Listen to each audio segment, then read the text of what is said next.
You know, there are two types of problems with rockets. Two, always two. Um, First one is if you were to look at a rocket that's underwater, it would crush. And when you have a rocket that reaches a certain altitude, they explode. Yeah. And the reason for it is because they contain pressure within them, which is liquids, which is under pressure. Yeah. Anytime a rocket contains liquid inside it, have you ever seen packets on an aeroplane inflate? No, You've never seen that? no, I haven't. Okay.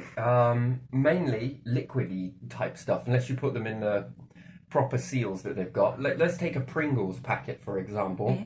When you go up on an aeroplane with a pink Pringles packet, it inflates. Yeah. Oh. If you go any higher than that, the thing will pop. It will, literally, because the Yeah. pressure inside it is different from what it is on ground level. Tomatoes is another one. They taste different at higher altitudes than they do at lower. And the body is more absorbent of the nutrients at higher altitudes than at lower ones. Yeah. There's very much a difference on the way your body responds and different things respond. So much like you, as a human, rockets are not very much different to humans. Human underneath the ocean, crush. Yeah. Human without protective in space tends to liquefy out of all of the that's terrible. And so rockets have this if you don't build them correctly. Yeah. So if you're talking about a pressure rocket, you need a lot of carbon wraps, and even then that's not enough to sustain it. So you don't build a rocket on land. Never build a rocket on land. Do you know how you build a proper rocket? No. One that is successful. You want to do it under the ocean. Oh. You know, I was talking to an engineer. It was a friend of mine actually, and he was going on about carbon wraps. Yeah. That it would need a type of beehive wrapping around the outside of it, and even then, I don't think your process will work very well due to the rocket wanting to explode. Yeah, but I never said this bit. I wouldn't make it on land. It would be made under the ocean at the deepest part, because you need a lot of pressure there. You want the rocket to be up to speed when it's breaking out of the ocean level and it has nearly depleted all of its fuel.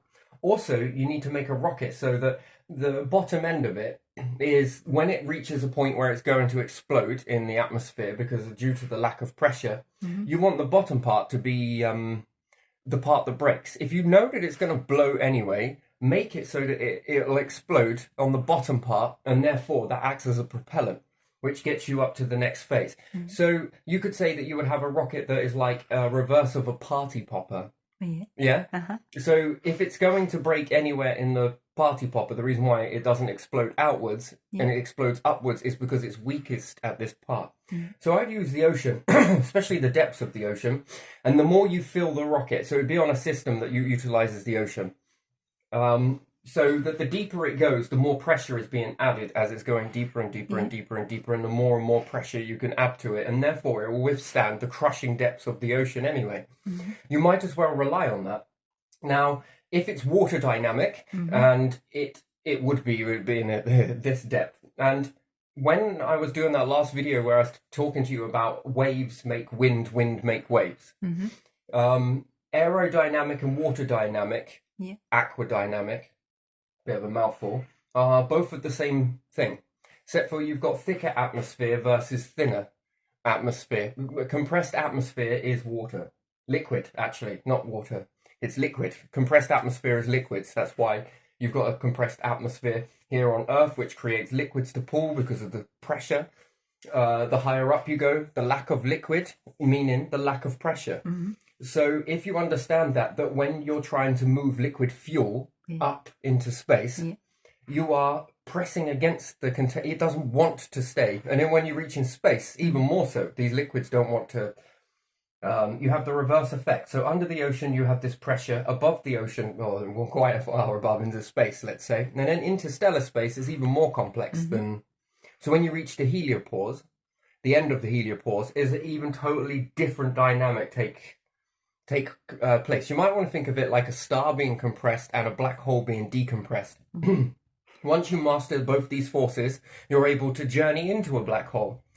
You see, again, this wants to pull you apart. You would then require pressure on the outside of you in order, and then this pressure would then need to be able to not be broke apart. A star is much of pressure, so you need something inside that pushes against this crushing force. Plus with the heat. So when you think about it, you've got types of metals that then become liquid. It's easier to this will just crush it because it becomes a liquid. So it's you know, and then we've got cold things, and when things are cold, they become brittle, and therefore the reverse happens. If you freeze some of the most what do you call it? The hardest metals that you can find, which I think is alloy. Maybe. No, it's not alloy. So let's take iron, for example. When you freeze this, when you freeze an alloy, not alloy, an iron, let's say, any type of iron, and let's say you've messed around with the isotope, I think it's isotope, can't be sure, and you've made it stronger than it can ever withstand. If you freeze that, I could make it brittle. I could crumble it just by freezing it. Hence why black holes are so cold. Depressurization requires an awful lot of cold temperature. Hence space, it's cold. Interstellar space is even colder. Inside a black hole is even colder than that. Then when we compressing, this requires a lot of heat. Heat, pressure, heat. Things that get hot, pressurized. Things that get cold, depressurized. It's very weird. So an atmosphere that is experiencing cold temperatures, you might want to look at... man, there's an awful lot of planes flying around. That's loud. So if you take the moon, let's say, not our moon, but we call it a moon because Neil deGrasse Tyson said it was, Pluto. For 75 years of its orbit, let's say, when it's over here, it's around 135 from point B to point C, A to point B rather, and then point A to point B on the other side for 77 years. So 77 years, it's closer to the sun, and for 135 years, but half this number it reaches here. It doesn't have an atmosphere. It's very cold. The atmosphere collapses back down, and it makes like what we would call snow, if you want to call it that. And when it reaches here, it puffs up with an atmosphere. Due to the heat, it creates more pressure on the planet. And over here, less influence from the sun, no internal heat source, not much of one. So the atmosphere collapses down. So it puffs up, collapses down, puffs up, collapses down in this type of orbit. So you can understand that in space, deep in space, you know, and again, they say it's 135, actually it's 130 below 230, 330 below zero. That's a weird thing. If you add these two together too, no, it's close enough to being space cold. So when making rockets, you can have a lot of problems if you can't make the structure, and you would make it on the inside as a beehive structure, even if you were to try and lift them from, I don't know, let's say ground level. The higher it goes, the more it wants to pull apart and explode. So you need an external pressure. But how do you make an artificial pressure when everything around it that would require to make this pressure wants to pull apart? Hence, you know, much like meteorites and different things like that. It's very strange. So when you see a comet tail, you notice that you always go in one direction. It's always away from the sun. This acts as a propellant as well. This creates a crazy propellant.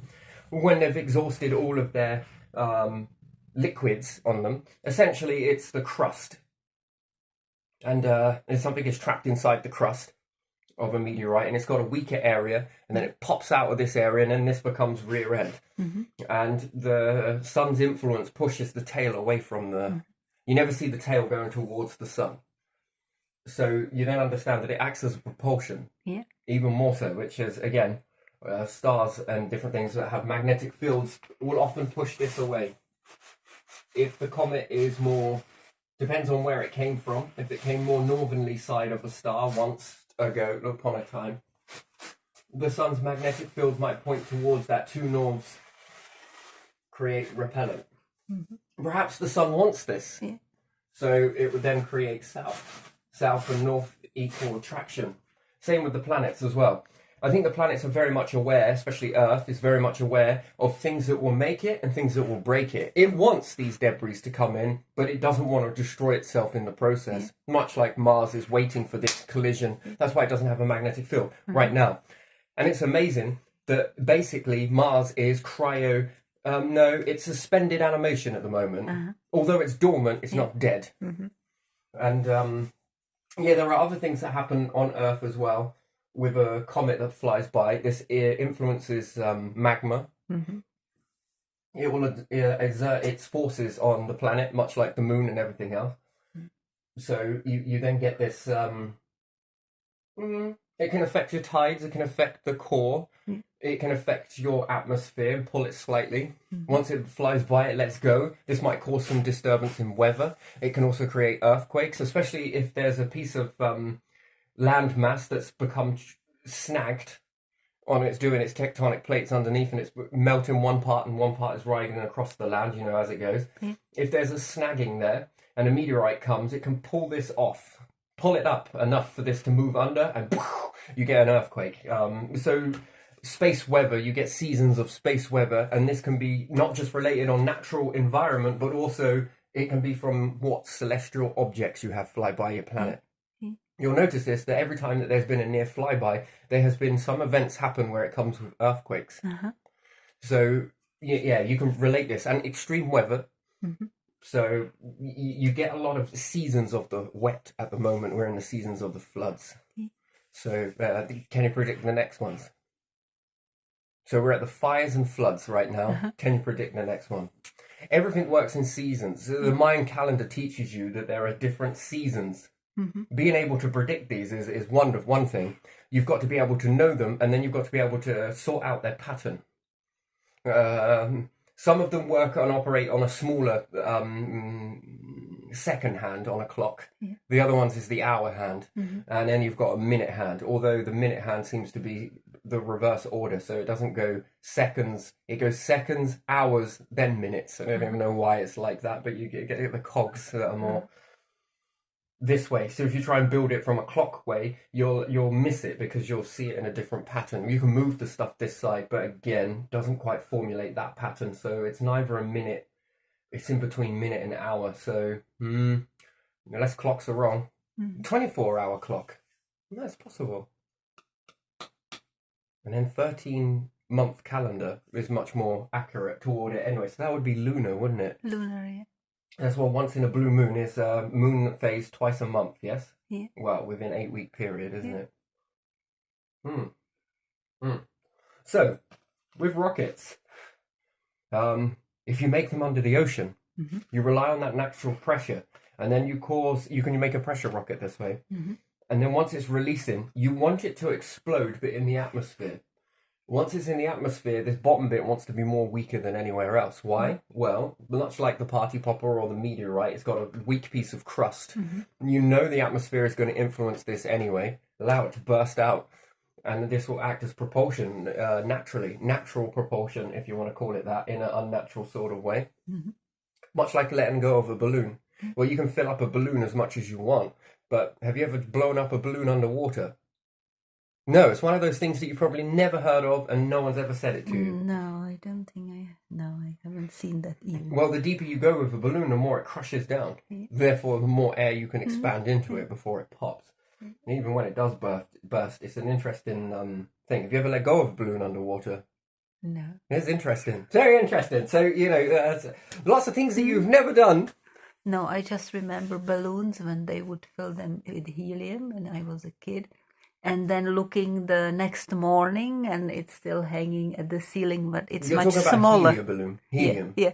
Yeah. Again, filling up objects with different gases under the ocean. If helium is lighter in our atmosphere, think how much more lighter it is under the ocean. Yeah, that must be. And then if we want to take it a step further, we then ask the question of ozone.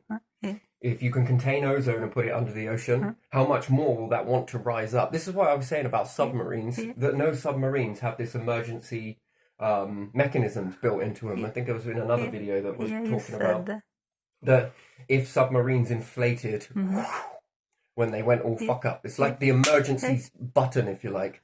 I don't know, people have boats on planes. I'd prefer a parachute and the tail end to drop off. If it's crashing anyway, I'd take my chances in...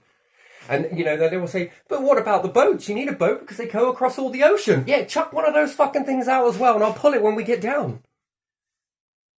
I'd rather have a parachute and a fucking boat or dinghy. Actually, I'd rather have a Zorb.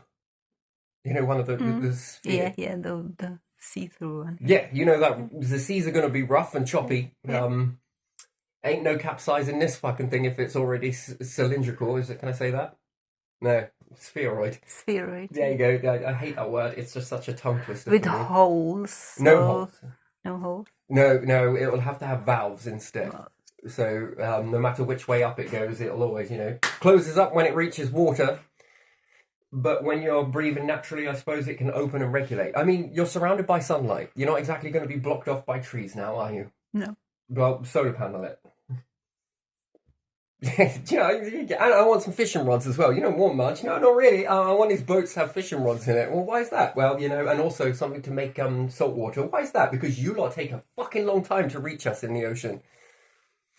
And I also want a bioluminescent dye for nighttime search parties so you can find us. We've got to light this place up, fucking searchlight. Hey, we're over here somewhere. Anyway, there's another part of the story. But yeah, again, so what happens if you fill up this tank with ozone and shoot it up? How much more lighter would it rip through the ocean water? I mean, providing it doesn't collide with anything. Which, again, you can make provisions so that it doesn't collide with anything. Keep it on the straight and narrow and shoot it up through the atmosphere. By that time, you want to be reaching a very high speed. When you break free from the ocean, the transition from water to atmosphere. And then, I think you want to be reaching a really massive speed whilst you're already there.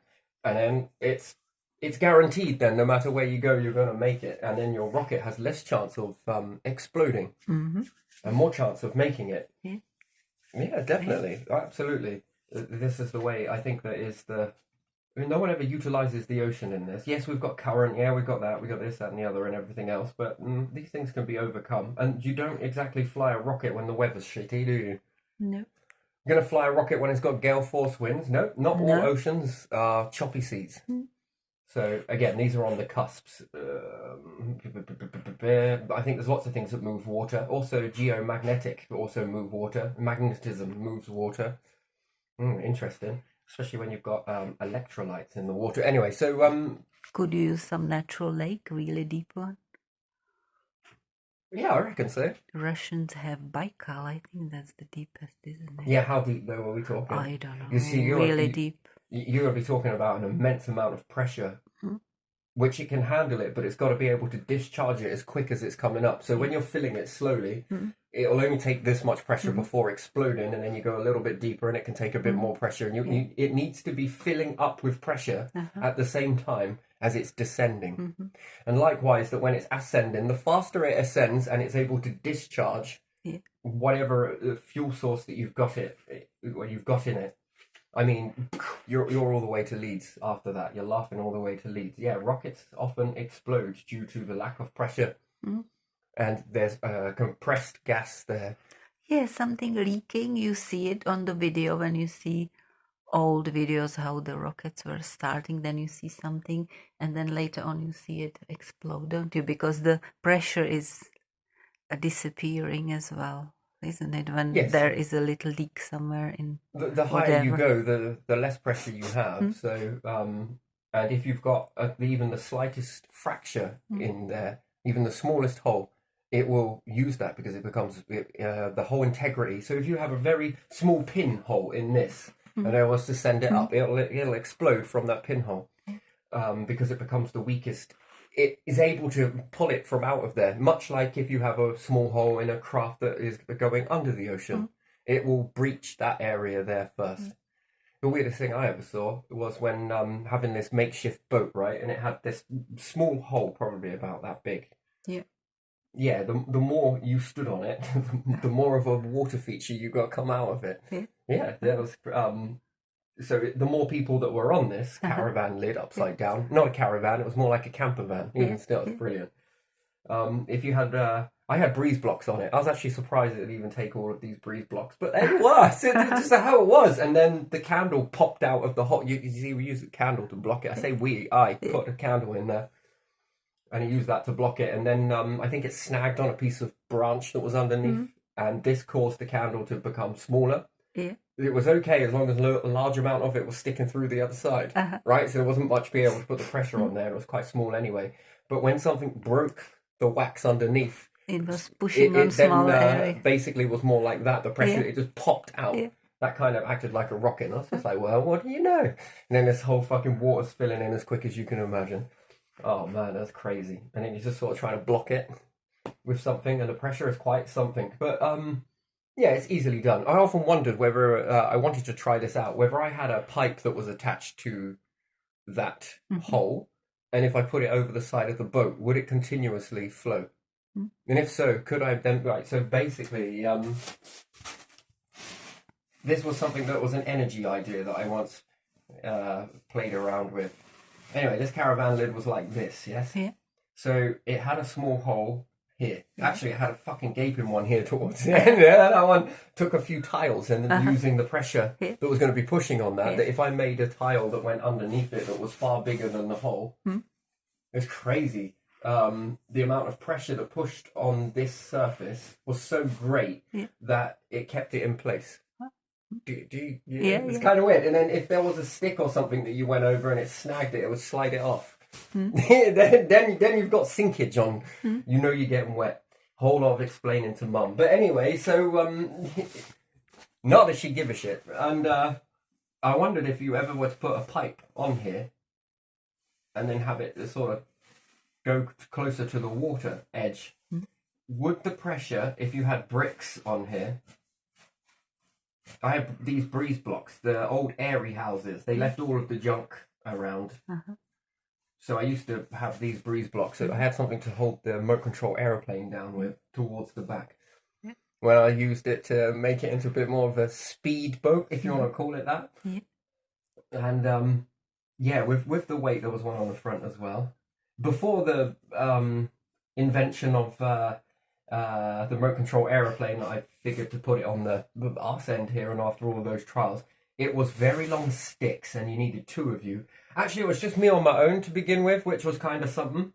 And I would sit on some blocks here or something like that, and then you needed the weight, because my word. And then you push a stick down that was big enough, and as you pushed downwards and pushed into the water, this caused the thing to move, which would then make you go that way. And then if I needed to steer it, because I was in a pit after all, it was about the size of this orbit here, then I'd go to the front really quickly with the same stick and steer it. Because once you pushed it, it kept going. Due to probably this bit here being curved the way it was. But anyway, if you were to put a hose pipe on here, and you had a lot of pressure that was pushing up into this hole, would it push the water out in a continuous cycle inside the pit? If the water was this far coming, I mean, it was pretty high, depending on the weight. If there was less weight on there, which means just you and someone else, and you were standing pushing the stick, or if it was just me on there, man, I'd take this fucking thing out. I was pretty risky when I was a youngster, but I knew I could swim, so I was capable, you know, and the water felt warm, and sometimes I'd swim in this water anyway. It stank to high heaven, but yeah, so other than that, I got fascinated. I like the feeling, the sensory feeling of being on that thing, and it was wobbling in a way, and it sort of cushioned your steps. It was very strange. The thing used to move in a weird way with the ripples. It was the weirdest thing I ever saw. It was made out of fiberglass. Wait, fiberglass? No. Carbon fiber? Yeah. Perhaps? Yeah, either or, probably. Very thin, very weak, but incredibly strong when you put water on it, and the water had pressure with your downforce. Man, the thing was like concrete, but you take it out, it was boom, boom, boom, boom, and then you put it on the water, and then you... That's crazy. And then when people were kind of like, some of the youngsters around the area were seeing what I was doing, sort of things, and I was like, oh, fucking hell. It wasn't something that I wanted to share with everyone, because they always wreck your fun in one way or another, hence why it got the big hole in it. Because they come and stabbed it. I see. Yeah. If you fall out with people, they go for what you love, or they go for what you like doing. This is just characteristic with human behavior, I think. But anyway, this still happens to this day. Anyway, so I was wondering with that, if you were to stack a lot of weight on here, you would cause the pressure through that hole to create the water to come through at such a force. Now, this is small. Now, let's take a couple of ships, big freights, let's say, big barges, I don't know, humongous ships that we get in the ocean, and you take some of these out to a still lake like the Dead Sea or something like that.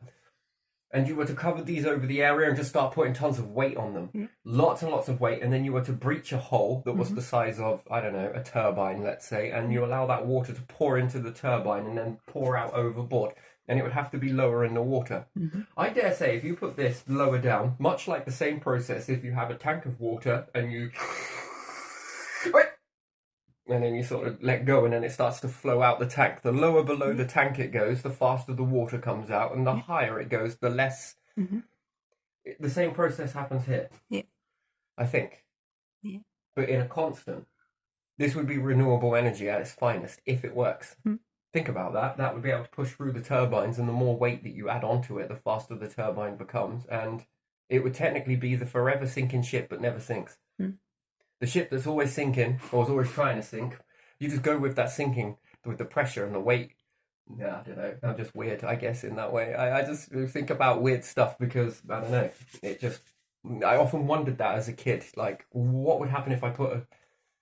You know, I look back on that and never found any piece of piping that would be suffice. And I guess my limited understanding at the time, I wasn't trying to make free power.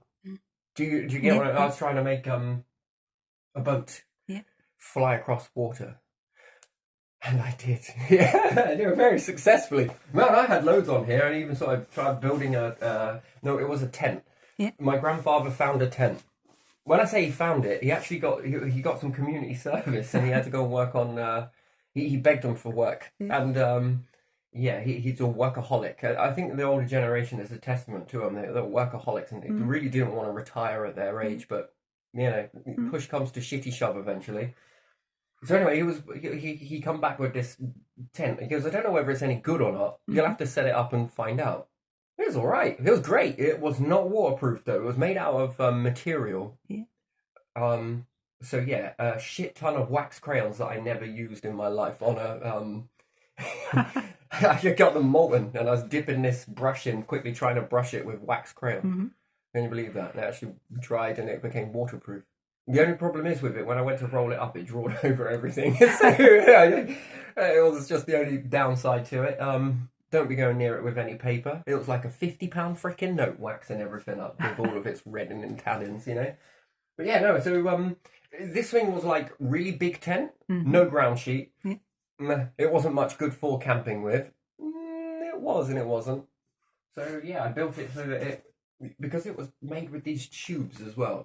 I noticed that if you didn't put all of the tubes in, that you could make it shorter. So, and then X amount of tubes meant that it was quite a whopping thing. It was really good, actually. It weren't too waterproof in the beginning, but like I said, tons of wax crayons. Mum, can you get me some more wax crayons, please? What do you want them for? I'm trying to waterproof the tent. My granddad's like, yeah, that's a very good way of doing it. So I just knew that wax crayon was quite waterproof. Wax jacket, paint it with wax crayon, folding it away sort of thing, kind of fractured in places, but it didn't impede its resistance, let's say. So anyway, so building it up on here, you could shrink the frame down, and then you could throw over the tent fabric as itself. It just looked like your nan brought you over a jumper that was 20 sizes too big for you. Yeah, do you get what I mean? Long sleeves and all of the... You got room to grow in that. That's the nicest way of saying this fucking thing don't fit me. But, you know, that's how it looks, yeah? So, extra amount of this, that, and the other. So, yeah, you're keeping the water off of it. You know, I didn't have, like, pumps and everything else. And I certainly wasn't sitting there for most of the time scooping this water out every time it pissed it down with rain. But covering it with a tent, that worked really well. It really did. Even the fabric. So, it limited the amount of water that got inside it. Yeah, then years later, I got some proper stuff I found that if you painted it with some other stuff, oh man, the stuff stank though. It really smelt bad, so I preferred the crayon method. But yeah, so this then ended up being housed in this, and then yeah, I got lots of enjoyment. So I was always on that, and then I noticed that I was on it for like I don't know, what knows? It must have been like 4 weeks, and then when I come off it. And you know, I went sort of back home again, and then yeah, I could still feel it. I could still feel the sensations when I was in bed. Like I was just like, whoa, this is trippy. I could still feel the sensation of being on that for that amount of time. Have you ever been in a swimming pool where there's a large amount of current? Like where they turn on rapids or something and... No, but I've been on a boat that was really like... No, it's not the same as that. It's like, really... So, in Thetford, they used to, they don't do it anymore, but they used to, there was this current that it was like a high-powered current that was in there. Well, before all of the rules got put in place, which, oh man, you just go bent over us for rules. You know, it's just ridiculous. Anything they'll try and control literally anything you do and claim that it's all under safety and everything else, right? And some of the other things you see, you'd think that those would be more safety than this, you know. But whatever, each to their own. Well, anyway, this water would go in a certain direction in the currents, And me and my sister used to go retro around the current, and I think it's really good for building you up. It makes you quite strong. You've got to understand it. If you're this height under the water, this is the only part that's out of the water. Everything else is under the water, and you're battling a current. Two things happen. One, you get really good at it and you master this current. And I think that's really good for any dangerous situations that you may find yourself in. If you fall into a water with an undercurrent, you will know how to breach it, at least fight it. Going with the flow is not always the best option to do in high rapids. Sure, you can go with the flow until you reach a part, go down deeper, but again, you've still got to come back up. So you've got to go through there with speed, which then brings us on to full circle here. But when going against the current, and first off, you'll probably grab a bar and pull yourself across it, and then the body sort of teaches itself in a weird way. Anyways, I was with my sister doing this, and we used to go to Waterworld and different places like that. And fucking highly recommended, by the way. Waterworld in Thetford is fucking awesome. Yeah, I don't know if they still got the flume there, but the rapids and the waves, very good. So yeah, going retro, you can't do this anymore, I don't think. It's all one way now. But going retro to all of that was quite the experience. And the body, it's a hell of a massage all over the body. It's really something.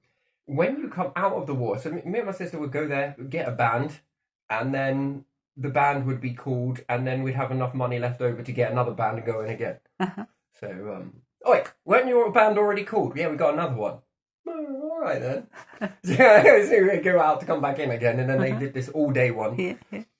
And we was in the chloride for most of the time, and itchy skin afterwards, like nothing I've ever seen. For me, not my sister, but for me, I quite itchy skin, and nothing as bad as it's just a fast time to add. You know, it's just chlorine. Very clean though, very clean smelling afterwards. So. Yeah, I'm surprised we was in there that long. I'm surprised I didn't get sort of white hair. So going retro around and then going home after that long day, I could still feel the current over my entirety of my body. Doesn't work when you go with the flow, by the way. It really doesn't. If you stand there and you fight the current and try and stand still with it, you'll feel it. But if you don't fight it and you go with it, you won't feel what I'm on about. You have no idea what the hell I'm going on about. I think I maybe experienced it when I was more little in a river that was not very deep, but I was swimming against because there were big stones and the water in between them. So I felt the strength of the water and tried to stay in one place, sort of swim, but I wouldn't drown because I could stand. So it was not that deep, but I think I know what you mean. It's the only time you'll ever get out of the water and eat more than you've ever eaten in your own body weight after you've ever... Yeah, I don't eat much when I was a kid, especially meats and stuff like that. And even if I was, it was very little and often. And after I've been swimming or been in water, all my days, give me a wagon full of food and I will devour it. You would probably look at me and be like, well, where do you put it all? I don't usually... but after that, it's very energy. Wow, it really knocks your energy for 6, doesn't it? It really does. And then they were saying that you mustn't eat before you go into the water, and I was just like, man, I don't know about that. I don't know. Each to their own, I guess. I guess it's because some people get cramp. I think it's maybe really like right away eat and go, but wait a little bit. It doesn't have to be forever. Yeah, which is kind of weird. I thought that in survival, in these sort of situations, do you really think that after you've eaten and you fall into some water, your body is going to be You know, I often find that us humans get into a lot of trouble because we don't ever have a pool that's segregated for people that want to learn how to survive in dangerous situations. So what does everybody do in a car wreck? No one knows what to do. So no one is sort of hands-on there's no simulation for this at all. You can look at a movie as much as you want. It's not going to desensitize you to the situation. What about eating a large amount of meal and then falling into water and then getting a cramp? You know, it would be nice to have a pool that was designated with all these currents and different things, and you are encouraged to eat before you get into that water. And if you experience the cramp, how are you going to get out of that situation? In this environment, there are people there willing to give you a hand when it gets a bit beyond, or however it may be, and it's not too deep. And then this would be great training of how can you adapt. You see, it's missing science. It's missing science all the way across the planet. In the real world, it's not going to pick, oh, this person's just eating. Oh, it's all right. I won't let you fall into my river. Do you get it? Doesn't work. Life doesn't work like that. And then when you get into that situation, there's often no one around to help you. And if they are, they're probably standing there with their mobile phone. Oh, what the fucking hell's going on here? Were you going to help me or what? Nah, it's all right. You can just keep struggling. I'm getting some great views, by the way. Beautiful pictures. You're getting a good video. I don't know, I'll upload this on YouTube. You're going to be a star. You're going to make me loads of... Right, you get what I mean? It's not all necessarily YouTube. But that's usually how things are in the real world. But it's kind of weird. You never think it. And then trying to get out of that situation and trying to not panic. Panic is the deadliest thing in water, I think, is that you can ever experience. If you panic, you're going to lose it. Yeah. Especially when it comes to river reed or weed. This stuff will wrap you up. Yeah. In certain aspects it will. In other aspects, not really. And then if you panic, it becomes very heavy, so it continuously keeps pulling you back down.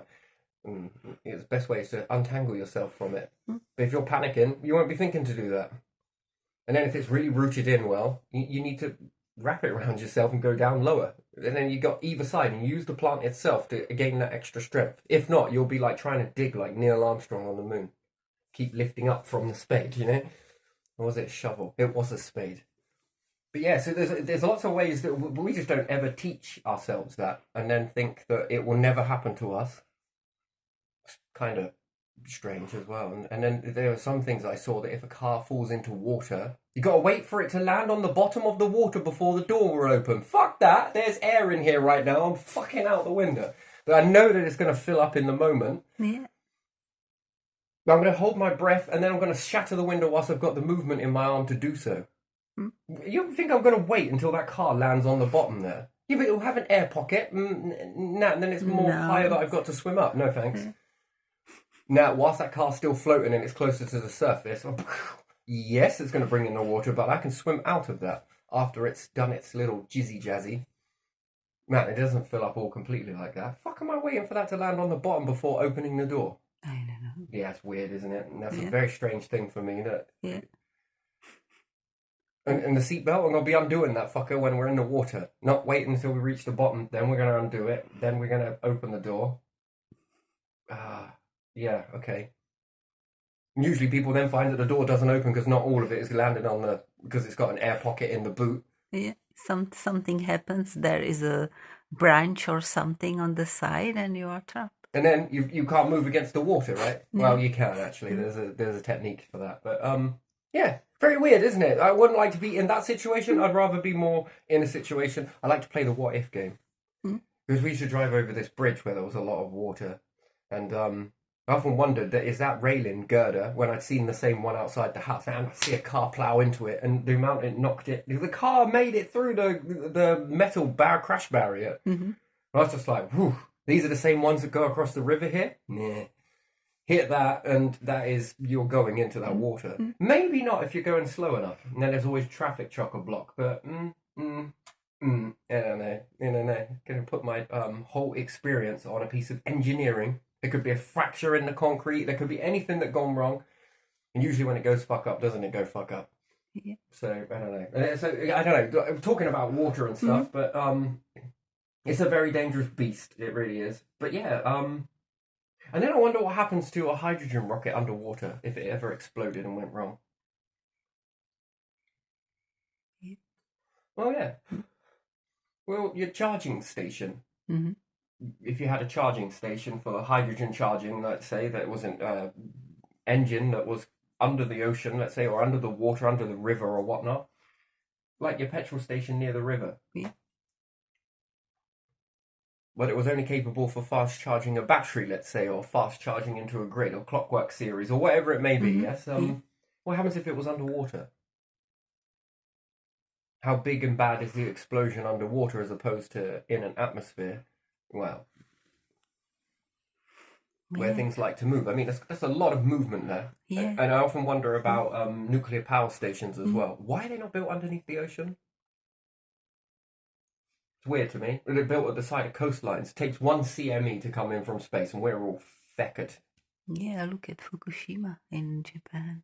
And then they're there spraying it with all this salt water, or is it fresh water? I have no idea. I know they're spraying it with water. They then used salt water, didn't they, after the earthquake? Because what else could they do? And they were like, oh, it saved a lot. Yeah, I could save even more if you'd built the fucking thing underwater to begin with.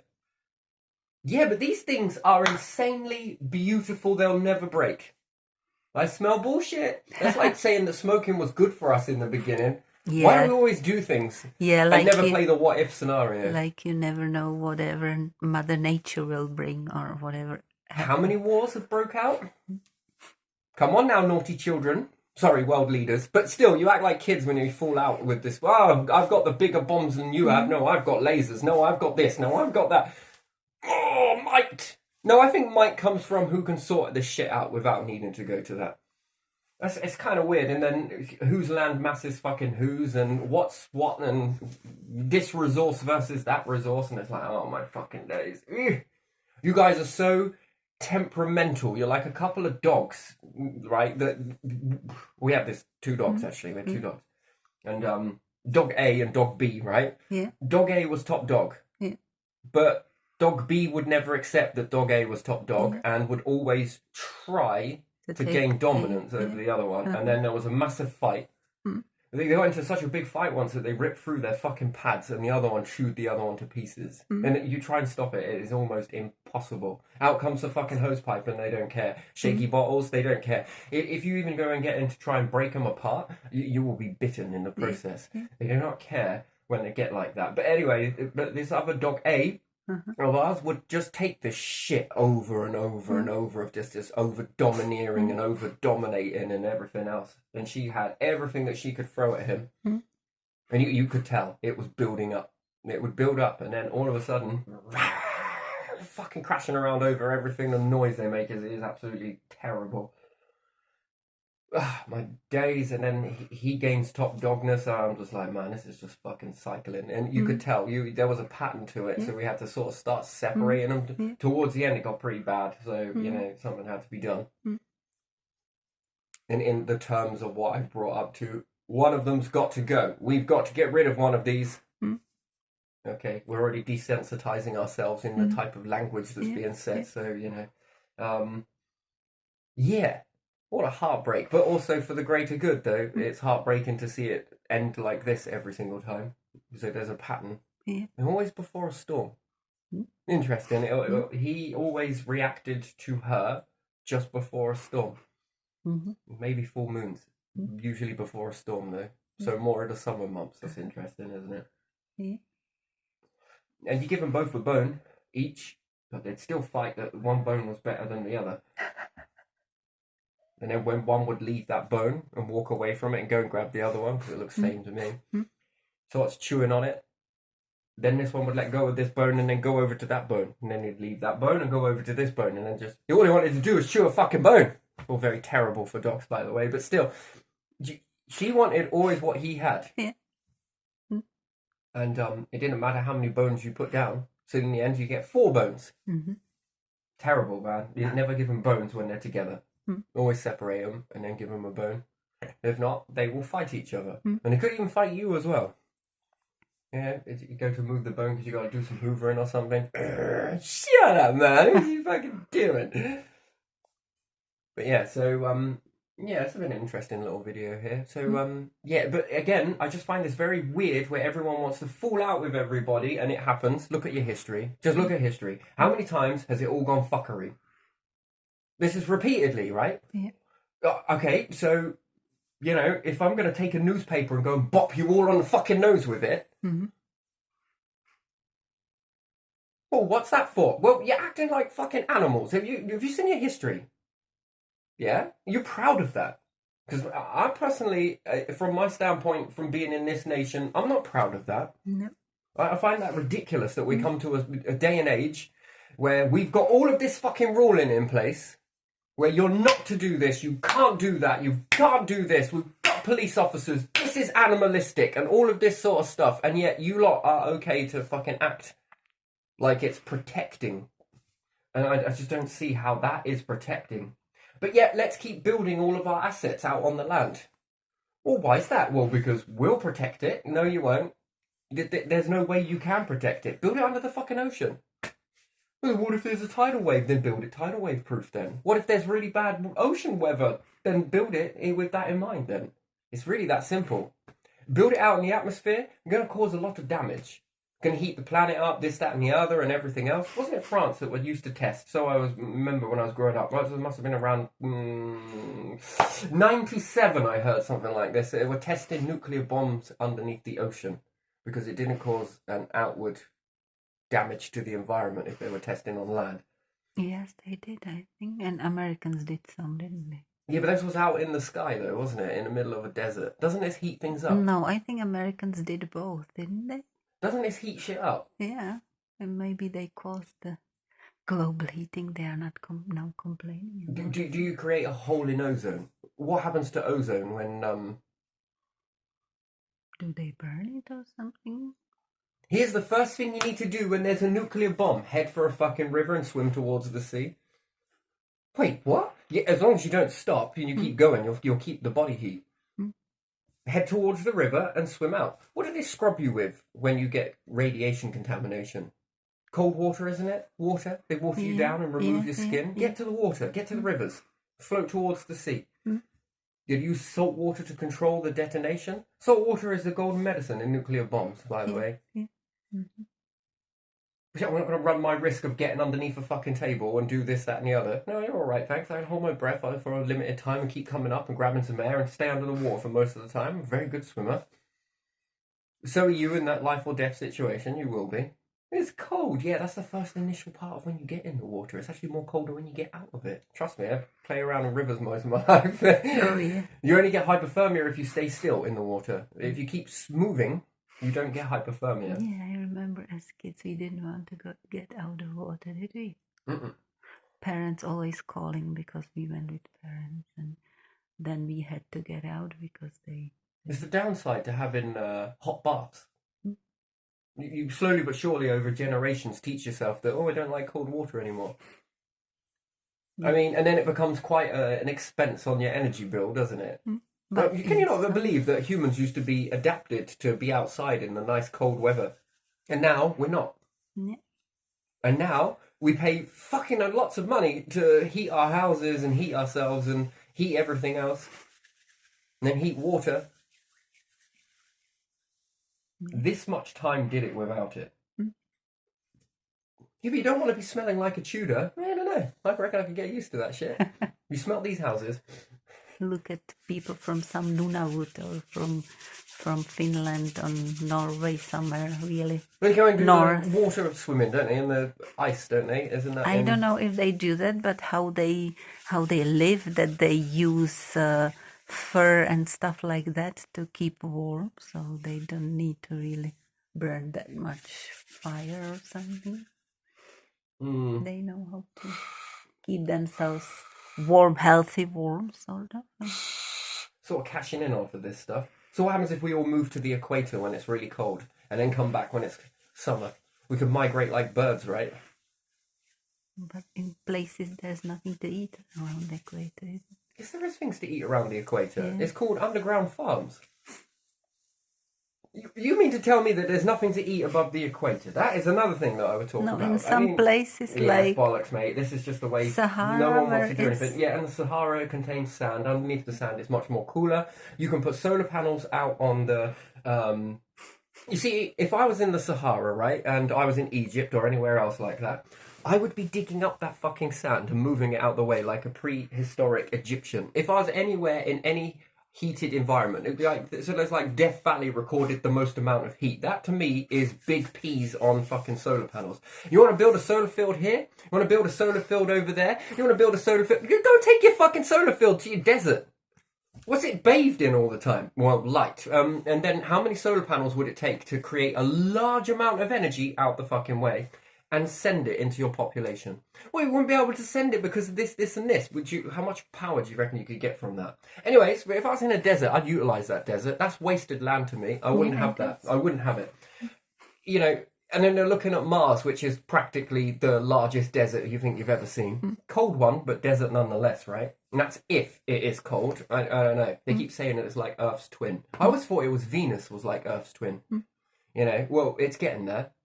We'll keep thinking Mars. It sounds more reassuring, doesn't it? Acid rain, this, that, and the other. Don't see that on Mars, but we see it on Venus. We're going that way. Yeah. I would go to the desert, especially Egypt, right? I would remove all of the sand out of the way. Just put it over there for a little bit, dig a massive hole, and then be like, right, with this hole, we're going to start building in some large, let's say, warehouse size type situation, and then we're going to fill the top over with sand. We're also going to line it with some metals.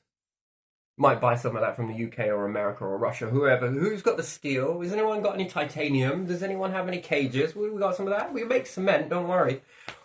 Or actually, I would probably convert the sand into glass structures and build this underneath it, and then cover it back over with sand once you've got this environment underground. Yes? Get some lights, lights? No? Lights so prehistoric these days, yeah? Can't get lights in Egypt or anywhere else like that, can you? Can't get loads and loads of light. No? Yes? Perhaps? If we sealed off the whole thing, we could mimic pressure.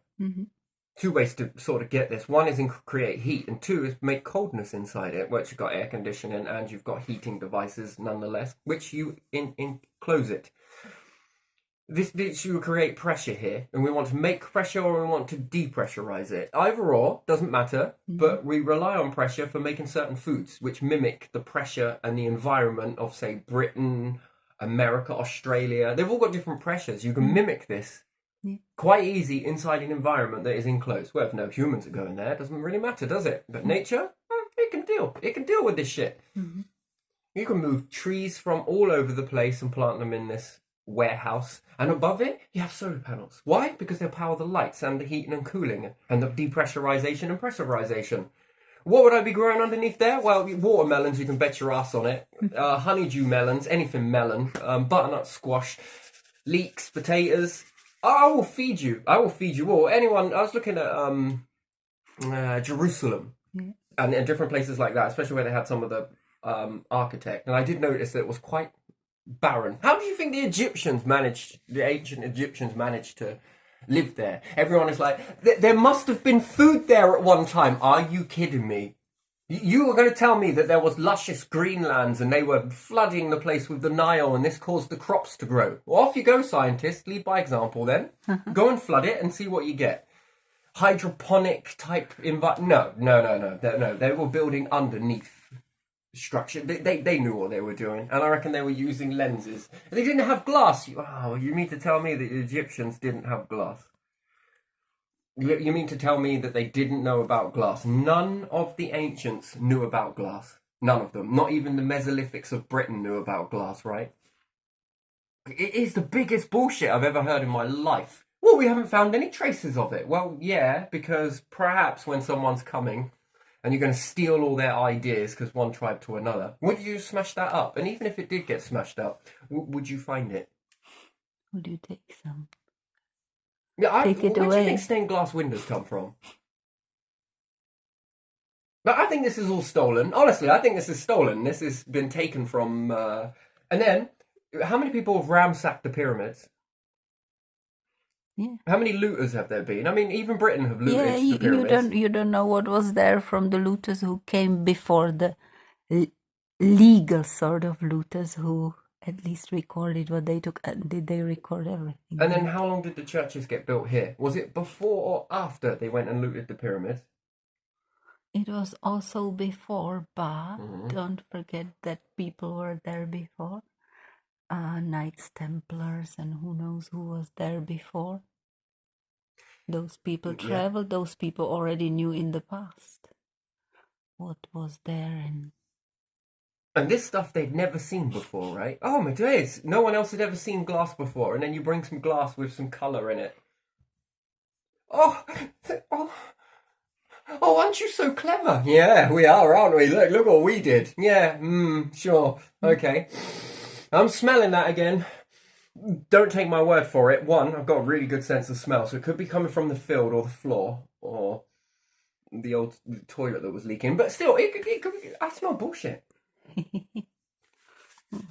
What? To me, it looks like a lot of things have been taken from other different individuals and it's been taken and collected. A bit like that crab that goes around grabbing, look at my decorated shell. Isn't it wonderful? Yeah, I think that the glass was there. It was rare. It was not very usual, probably.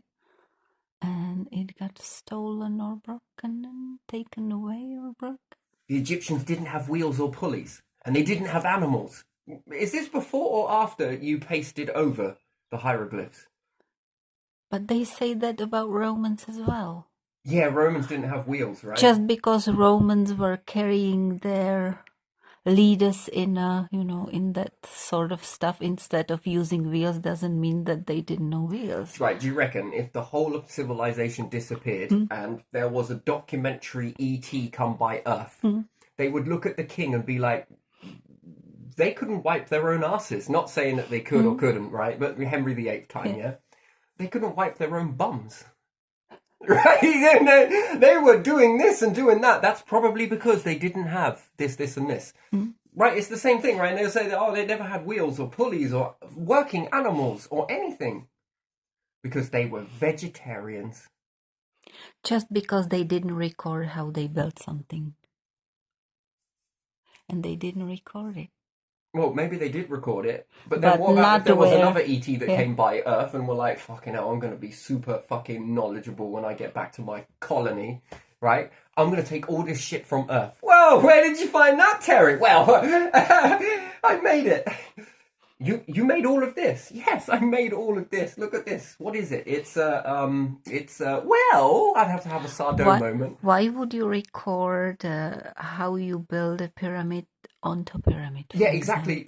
Because the reason is, it's going to be like this, right? The ancient Egyptians must have been so unintelligent that they had never seen any tribes try and steal their ideas before. And they had never stolen anybody else's ideas either, right? And then they were going to go, step one, here's how to steal our empire. Number one, you need this. Number two, you need that. Number three, you need this. Here's how you make the glass, like this, and this. And, when someone comes over from another faraway lands and we're like, wow, this is fucking amazing. How did you build all this shit? Well, if you want to take some of this knowledge back to your people... And, we make weapons like this, we make weapons like that, and have you ever noticed how around the world, right? Yeah. Every single leader, ask them what hidden weaponry have they got? Yeah. And they'll tell you, we just got some World War II stuff, that's it. You've got nothing new. It's like going up to the CIA and giving them a Freedom of Information Act. Can I know what you're building, please? Fuck off. Why will you not tell me? Well, because you might build it and then come at us. You see, the same with the Egyptians, the same with the Mayans. They weren't exactly parading around what they had made for this particular reason, this exact reason. But look at it as well now. Like we wondering why they didn't record it or anything. But we didn't do that either. Do you see a church where there is drawn how they made it? Do you see a king and queen telling you how to become a king and queen? Yeah. Do you see a palace where there is a drawing on the wall how they build it? Yeah, it's an instruction manual, right? You don't, do you? It's not.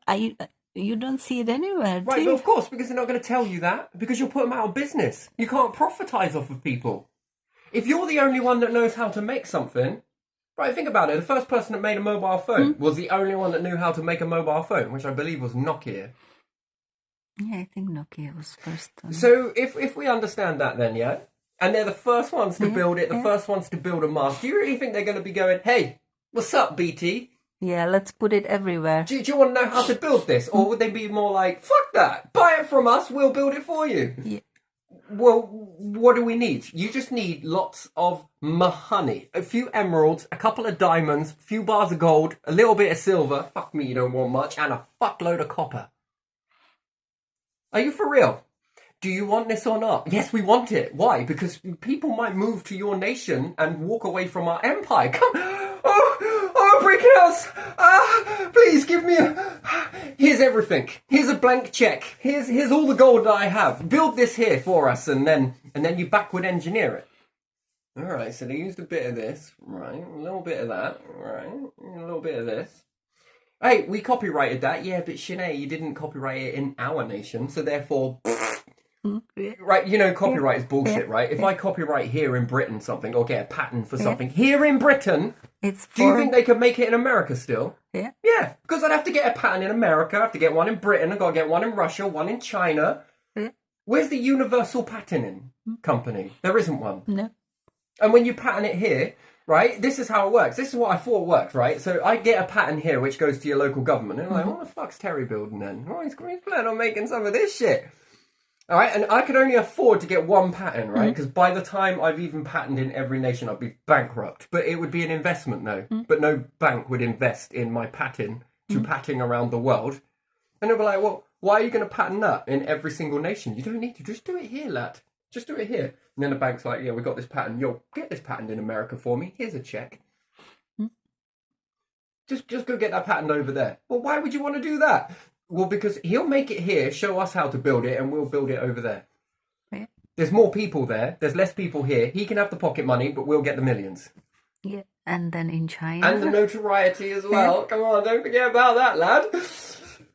Yeah, then in China, Russia, and then EU probably has one. By the way, I'm going to state it. It's total conspiracy. I don't have any evidence whether they do that, but just use your critical thinking. Oh, wait, we don't talk critical thinking. You taught what to think. They do not do that. No one has ever done that in the whole of history. You know, it's like going to a town and patenting it only in one town. It's only patented in this town and protected in this town, but in Suffolk they may be able to build the very same thing that you built. Yeah. But that's my idea. I don't give a fuck. You didn't get it patented, did you? Look. Yeah. And then it depends. And then someone else is like, well, fuck you, Norfolk, and fuck you, Suffolk. Well, why is that? Because I'm going to get this patent in London, and you know how many people come here, especially travel. Yeah. You know, I'm going to get so much more. See, that's why you won't have many capital cities per nation. Because you think about it, if every nation in Britain was a capital city, think about it. Could you imagine that? What is the capital city? Well, it's Norfolk, webbed feet and all. No offence. I was born in Suffolk, but conceived in Norfolk. Does it make a difference? Maybe not. But you live in Norfolk, unfortunately. Yes, but I don't sound Norfolk, though. Get my carrots and my tractors and got to go and do my fucking onions. I don't even know if they speak like that. It's a little bit different in Suffolk as well. Just sort of, I don't know where I fit. But if you could do that, you would be able to do that, wouldn't you? Yeah. Think about it. What's the number one thing of working in a patent? Do you know who told me this? Who? Albert Einstein. Nikola Tesla. You know, get them to build as much stuff as you possibly can and then wait for them to die before releasing it so that they never ever get any money or notoriety for what they have built. Come on, Tesla, it's all for secrecy. Come on, we're just protecting you. We're just protecting you. More like you're just filling up someone's treasury until, you know, we can wait. We can use this later. Why? Because it will fill our pockets. Yeah. So we're going to make you poor, give you the shittest life we can ever give. It's all because it builds you. It builds you. Remember, it makes you the person that you are. You would never have made all of these ideas if we didn't shit all over you from a great height. Yeah, that's why you're swinging around all the third world countries, isn't it? Hey, genius over there, another one over there, another one over there, another one over there. You know, it's fucking wonderful, isn't it? Do you honestly think that is because... No, it's because they learn to wait. They learn to wait. And then they can cash in off of you after your demise. And then there's no one there to hold that And then they start patterning it, and then it's like, oh, it's ours. It belongs to us. He was going to give it for free. For free? It's a very clip there, isn't it? Yeah. Hey, this bastard's talking about giving it for free. What should we do? What are we going to do? Oh, fuck. The sweating starts happening again. It's all right, calm down. Why is that? We all trick him. Into what? Into believing that this is all a test. We're just testing him. For what? He will give us more, and then when he's dead, we'll take all of that shit. Yeah. Oh, yeah? And then what will happen? I'm not following. Your children's generations need toys? They need to be future billionaires and trillionaires and multi-gazillionaires and anything else with the air on the end of it, Yeah. Oh, I see. So store that under your fucking top hat.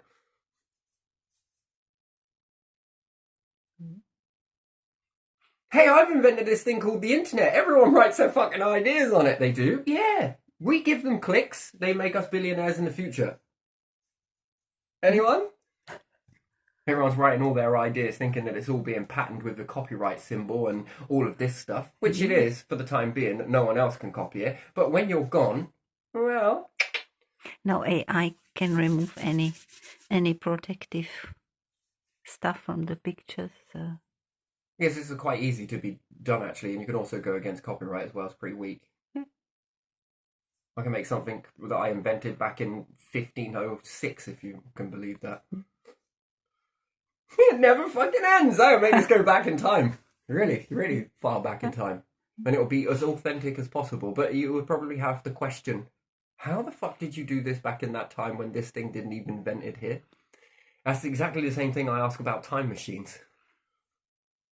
We're going to build the time machine and we're going to go back in time. Wait a second. Does that mean that we got to rebuild the time machine when it gets to the other end? Yes. With all of those ingredients that are no longer there. So if you did make a time machine, you could only go back to the time that you made the time machine. Well, why is that? Well, because you didn't have any of the structure. I mean, just to build this out of the Mesolithic time, the minerals and content that you need is probably still in space. That meteorite didn't land yet. Oh, fuck. So you have to stay there one way. Yeah, we'll have to somehow jig the system to build this all up here, and then I'm going to have to take some different sun factor, and then if I eat this food here, is it actually going to be compatible with me? Well, why is that? Well, that has not evolved to... This has evolved to what foods I'm able to eat now, plus all the poisonous water and everything else that my body's adapted with.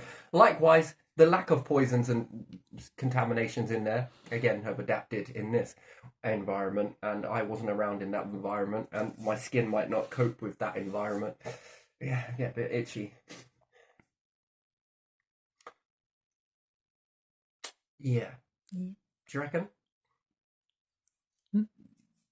That's before we get going with the whole, the butterfly effect. If you change something then, it will change the future now. Ooh. Wait a minute, you just did change it by making a time machine go there. I mean, what didn't change? When you just changed, you just put you from this now moment into that moment. What do you think you just changed? That never naturally happened in the whole time that went by, but yet you put a time machine there, but the whole butterfly effect, if you go back in time, you would change one thing, it would fuck everything up that was now, and they see a time machine whip up. I always wondered how the Egyptian pyramids were built. They were built from modern man now, they got a time machine teleported back there, that's why they drew all these things. Because someone went and got an Egyptian, abducted them, put them in a time machine, brought them to now, showed them all of these wonderful weird planes and everything else that was flying around, and then took them and put them back there, and it was like, there you go, stay in the Stone Age. Yeah. And build something different, something you've never seen. And then that ancient Egyptian was like, oh, I think I was dreaming! What did you dream? I'm going to draw it in the sand. Oh no, strong wind blew picture away. Oh, what are we going to do? Let's draw it in stone. Okay. No, I'm too empress. I'm king. You draw in stone, I tell. It looked a bit like this. Not like that, it's like this. Yes, Frank's got it. You haven't. No, I don't even know if anyone was called Frank. Tukandi Frankie Matey something, right? So there you are. He built this and made this and pushed this stone over here and then went like this. And this. And then this. There you are. But yes, no, so rockets definitely are a weird thing. Too much pressure, not good. Lack of pressure, not good. They are the very definition of spectrum on either end of the spectrum. 1 minute experiencing high amounts of pressure in a pressureless atmosphere. Wow, that's different. That's not really an atmosphere technically. In an pressureless environment followed by a pressured environment, and then if you get to interstellar space, the pressure is even less. It's very interesting. Very interesting. What is here on Earth? Oh my days, is different out there in space, and then away from the sun's influence, it's even more confusing. Think of all the layers. It's like onion layers, and then more closer to a black hole you go. Ooh. Bring out the Arctics. Even polar bears will go, fuck that, it's too cold. Have you ever seen a shivering polar bear? I mean, that would be the weirdest experience, wouldn't it? That would like be saying, have you ever seen a hot lizard? Say, I'm cold-blooded.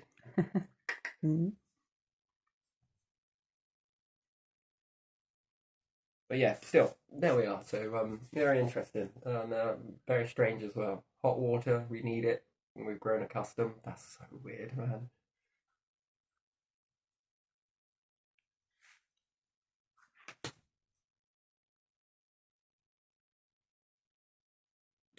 But yeah, so rockets, very interesting, and meteorites being north charged if it exploded in the northern hemisphere of a star and it comes flying out. Interesting, and then this helps for galaxy mergers. When two galaxies begin to merge to each other, it's not quite as explosive as everybody thinks it is. I've even said that it's quite explosive, but actually it's quite a dance. It's like ballet. A few get squashed in the process, don't get me wrong. And said the black hole in the middle. Wow, that was a good feast. So there's definitely something there. But the north and south help it to maintain. And then you've got the north-south mode or node that's in between the star, the equator of the star. Kind of a bit north and southy, and same with the planets as well. Interesting, isn't it? And it sort of sloshes about this liquid. But anyway, taking a load of ingredients into the star and breaking the star down into its onion layers. We're just going to go full circle now. I might as well. So if we say that this is our star, and the closer to the core of the star, which now makes it look very, very bad, let's say we've got 2 layers of the core. If we break down the star into layers, therefore you would have different pressure. This one is going to be more pressurized if you send something through this way. You're going to have high heat, high pressure, so you're going to have HP. That's a good sauce, by the way. That is a really good sauce. Hot potato. Right. If you go here, you're going to have high pressure and high heat. Fusion. Let's say if you could make something that then, after all of this rocket taking off and everything else, and then you're going to now go on to conquer one of the biggest pressures. But you want the pressure, and you want the heat. But what you want to be able to do is keep what you send in, you want it to come out the other end. Now that's going to be the tricky part, but it can be done. And this is very weird. So if you say that if you sent some hydrogen through this part, you might make only helium with that limited amount of pressure and that limited amount of heat. It's not going to cook very long in the oven, let's say. So when we say that we go from the higher part of north and south is, well, technically it would be the equator, is going to be the most... So if you send something this way through the star, it's going to be the longest journey. So it's going to experience longer heat and probably more pressure. Well, I don't know, actually, because whether something comes this way or this way, it's still going to experience the same pressure nonetheless. But it's going to be longer cooking this way than it is this way. If you think about it, the heat running from here to here, this way is going to be shorter than what it is from the equator to... Okay. Yeah. Okay. Well, if you think about it, the object... I don't know. It's an oblate spheroid, isn't it? Mm-hmm.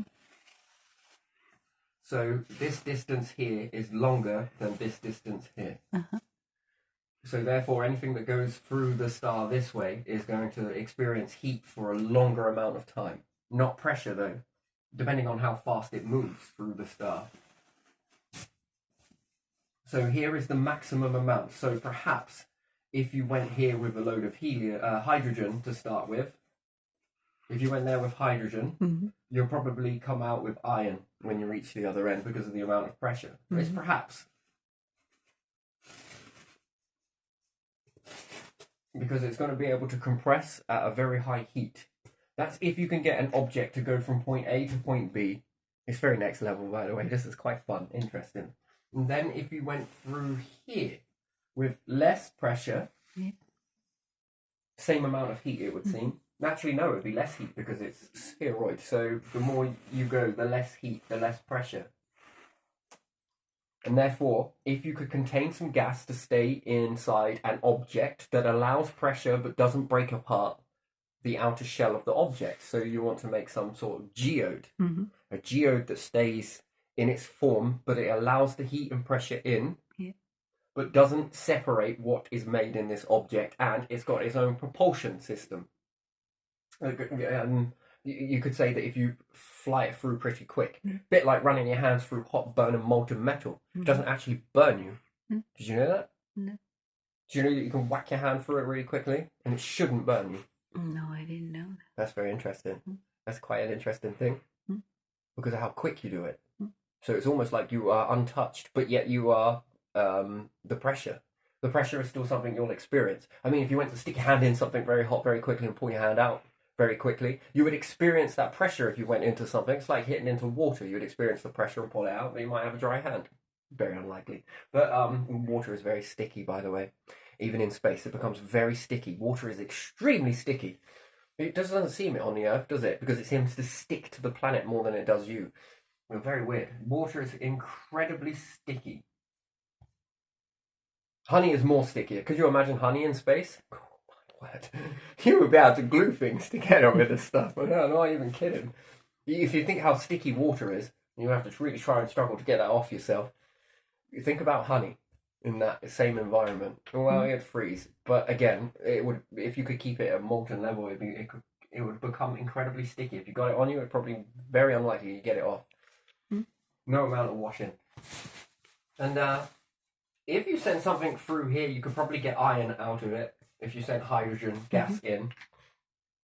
And again, collecting hydrogen from Jupiter, I mean, very futuristic. You'll probably think, this is impossible. It isn't. It isn't. It is not impossible. Any ET that is well advanced would already know how to do this. They have the capability to do it. They wouldn't need you to mine the resources out of your planet and work like slaves. They wouldn't need that because they'd already work on the star. And then what happens if you send something through a neutrino? Here's the question I got. On Earth, you will get from your star, a maximum is you're going to get iron. Anything that goes beyond iron is not going to be done in a lab, and it isn't going to be done via your star. You need a bigger star. So then let's take a supernova. Very big, yes? And then if you take some of the biggest stars right, have you ever seen this simulation that they've done where they've compared different stars and compared to your pinhead of a star? Yeah. There are even bigger stars. Yeah, much monstrous. Could you imagine doing the same process through one of them? And if you first sent through hydrogen, what do you think comes out the other end? Iron, or do you think it goes beyond iron? I think it goes beyond. Well, in fact, I happen to know it, in fact, that it is beyond any iron and beyond any periodic table so far. This leaves many question marks in the box. I'm not saying that the periodic table is a fucking good way to get the imagination stirred, and perhaps you can do this by artificially adding to the sequence, let's say. What is it? Proton. Wait, no, atom.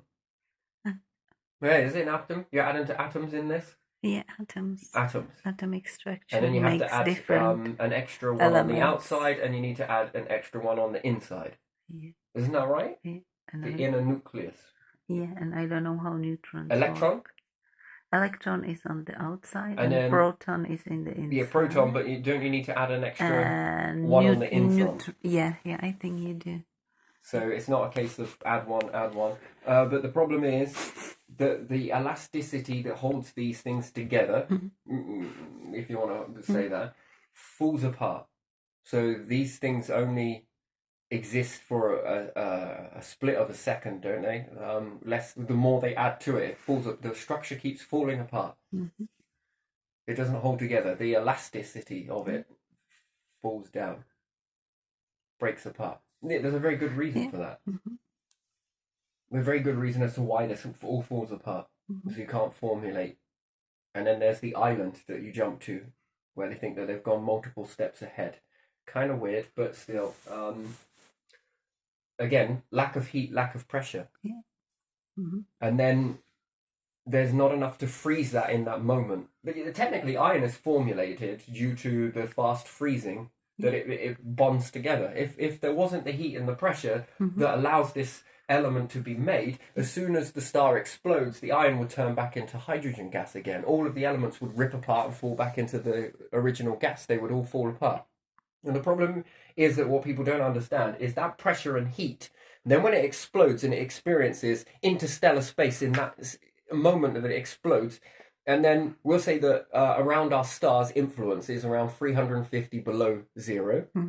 Beyond the heliopause, it's a lot mind-bogglingly lower than that. And then black holes are even lower than that.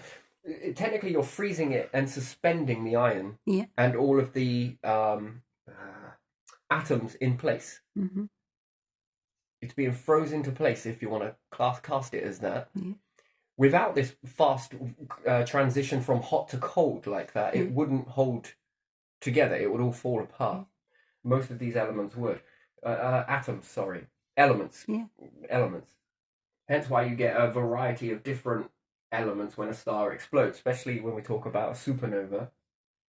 Closer to here, explodes, this one explodes. When it explodes outwards, unless anything implodes inwards, neutrino, again, highly magnetized. I mean, you probably want some scoops of that to protect you from most other, to charge up your shell.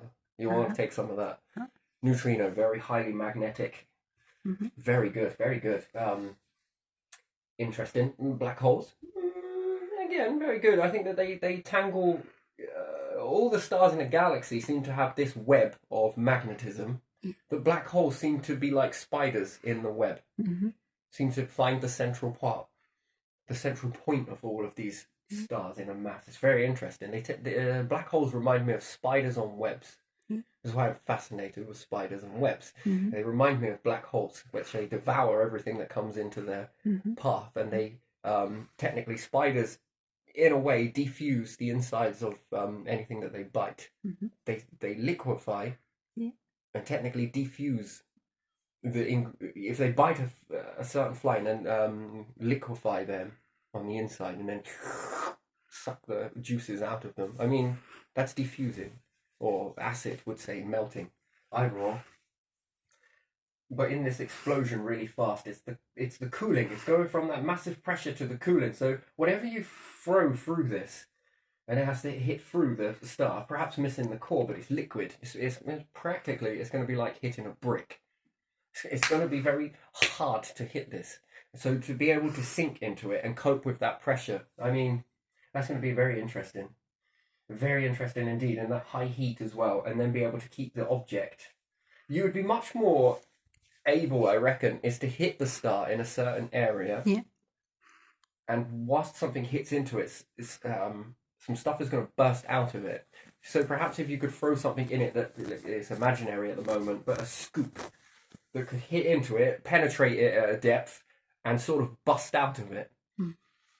And you collect a scoop of whatever you've managed to get from the star, depending on your depth that you're able to hit into the star and come out the other side. So going through it very fast, but being able to capture. It doesn't matter if it melts the thing that's hit into it, because once it comes out, you're going to freeze that object. Then it's slowing it down, and then capturing that. Then looking, what presents have we got in here? Do we have iron? You know, it would be very interesting to mimic the pressure and the heat needed in order to convert carbon into oxygen. Would be a very interesting thing. Or any other gases from hydrogen into carbon. You'll need to learn this. Think about it. The more everyone sits there worrying about carbon, carbon, carbon. Yeah, I think to equally be worrying about oxygen and carbon and hydrogen. After all, these are the abundant gases, one way or the other.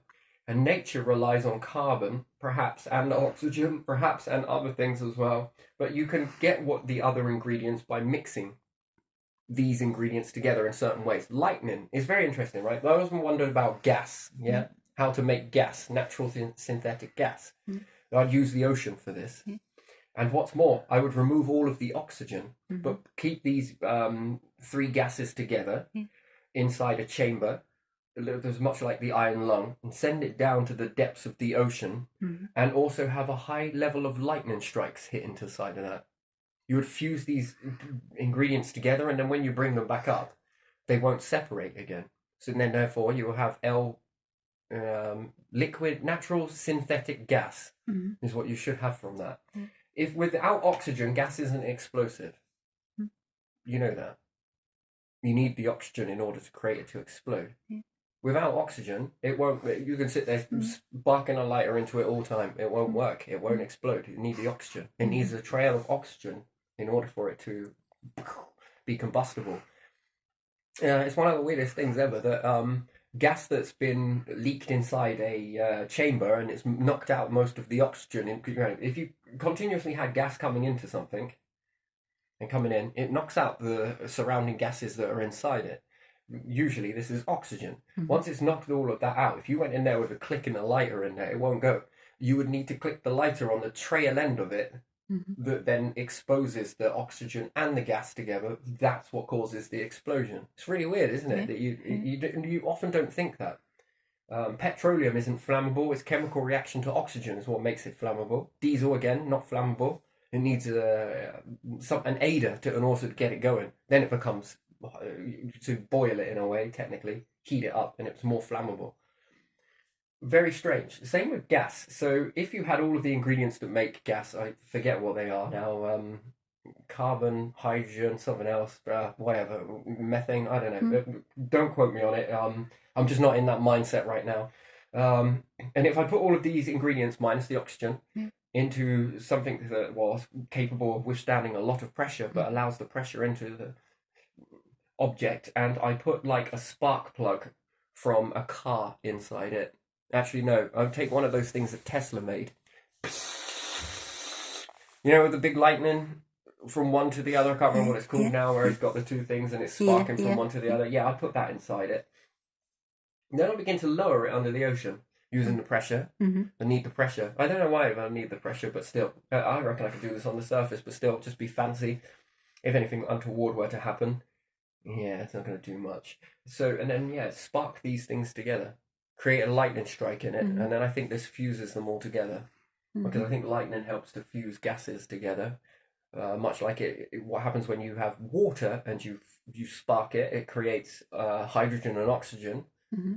And then it goes on to, if you knock out the hydrogen, two hydrogens together is very interesting. I guess they'll say, oh, you can't do it. You need the pressure and you need heat. Heat comes from the lightning strike. But if you just have the oxygen in there, you make ozone. You bind these things together. And then among other things, you can also make nitrate, nitrogen. What else can you do? There's an awful lot of different things you can do. And it's quite fascinating, really. As long as you don't mix oxygen into any of these things. I mean, if you were to try and mix natural synthetic gases with all of those compounds that make it, other gases that make it, and then you add in some oxygen, you click a lighter to it, well, you're going to make some sort of level of high ocean water and a few bubbles, depending on how deep you've gone. That's going to ignite, and that's going to create some level of shabooming. But if you've just got the rest and you've got carbon, it's very unlikely that you're going to create that. But you wouldn't think to do that because you think automatically, because everyone tells you, gas is explosive! But you need to know the backstory. Gas is explosive in oxygen. So if I went to Uranus. Wait, is it Uranus? Is that the one that is full of gas? Maybe it is, maybe it ain't. I think it is. If it is, and I went there with a lighter and I started sparking it ain't gonna do shit without the presence of oxygen. So technically, do I need a lighter that's filled with oxygen in order to get a flame to burn? No, it probably won't burn like that. Yeah, it probably would. If I had an abundant environment that was made of natural gas, I think Uranus is, and I took a lighter filled with oxygen and I flicked it, wouldn't that burn the same way that a lighter does here in our atmosphere? Yeah, but once you run out, that's it, isn't it? Well, yeah, once you run out of oxygen, that's it. I then have to off of my breathing apparatus and my highly pressurized suit, right? Wait, lack of pressure. Yeah, I need to depressurize in that environment. I need a bit of space to come with me. And then I collect my lighter to the oxygen supply that I'm breathing, and then, hey, presto. I don't know whether that actually would work like that. So I'm not sure. Would it burn that way in the same? Well, yes, because it's giving oxygen to the gas, but a small amount of oxygen to a large amount of gas technically might make a flame. And then what color would it be? What color would the flame burn? Would it be the same as here? Is it, would I get a dirty flame? Would I get a hotter flame? Would I get a colder flame? And then in that heat, I'd then excite some of the gases in there as well, which, again, hot gas, it burns better than cold gas. Did you know that? If you freeze gas or gas canisters left out in cold temperatures, it doesn't come out of the canister. You have to force it out. You have to force the gas out. Yeah. If not, it tends to sit in the container. You lazy bastard! Come on, I need to cook some bacon! Yeah, I think it is. Ah, dear, it becomes a lazy gas. Yeah. It's not so, thrilled about coming out of the container. So if you take gas into stellar space, it won't come out.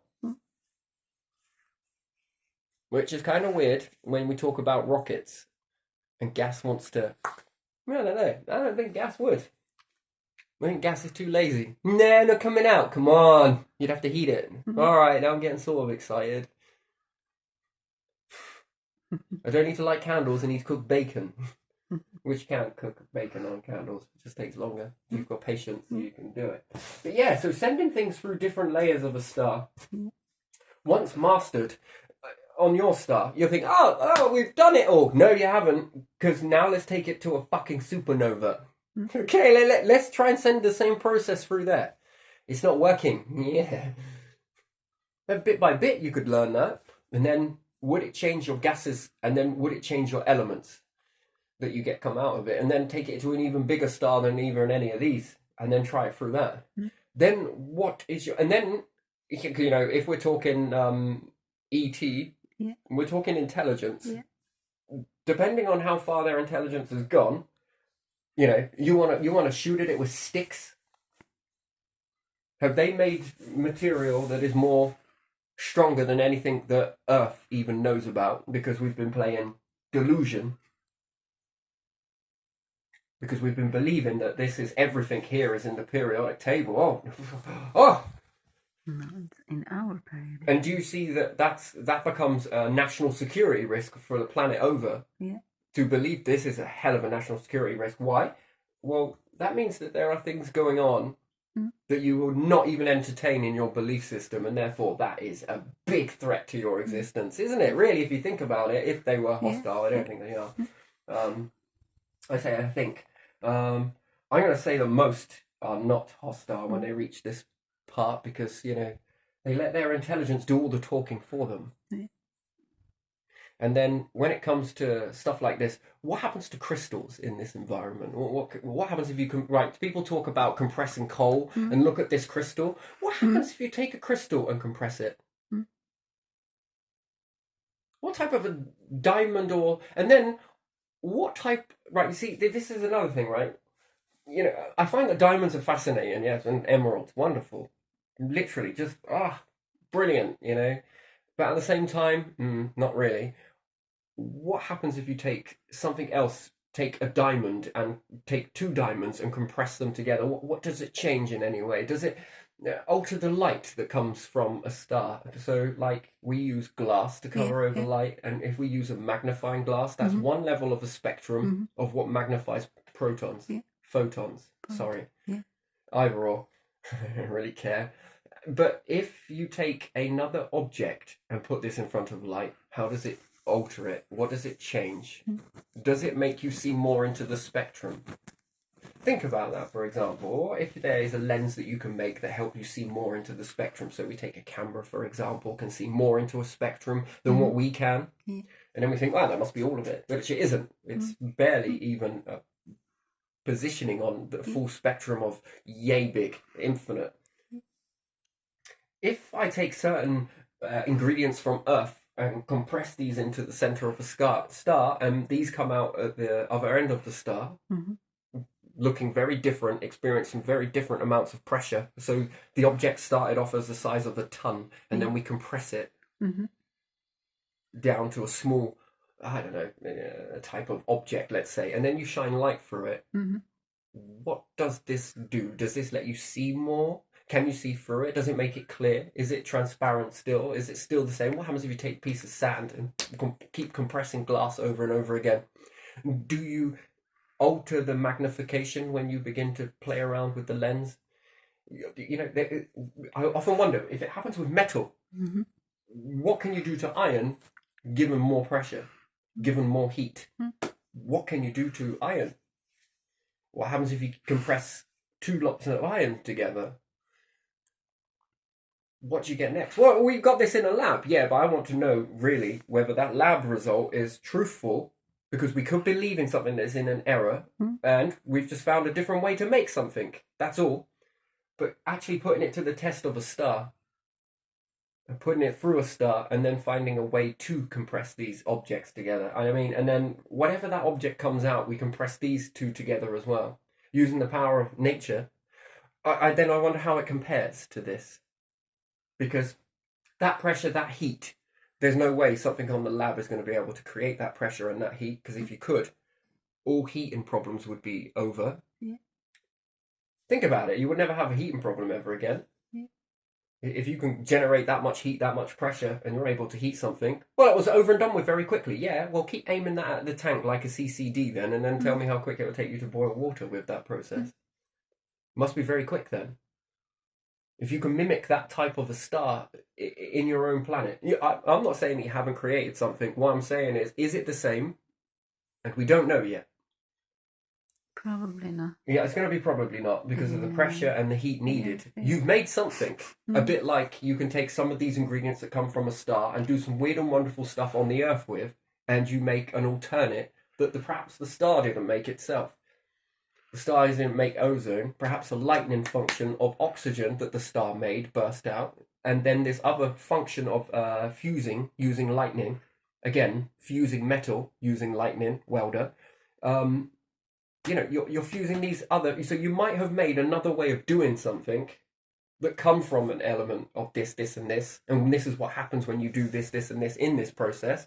Not saying that it isn't.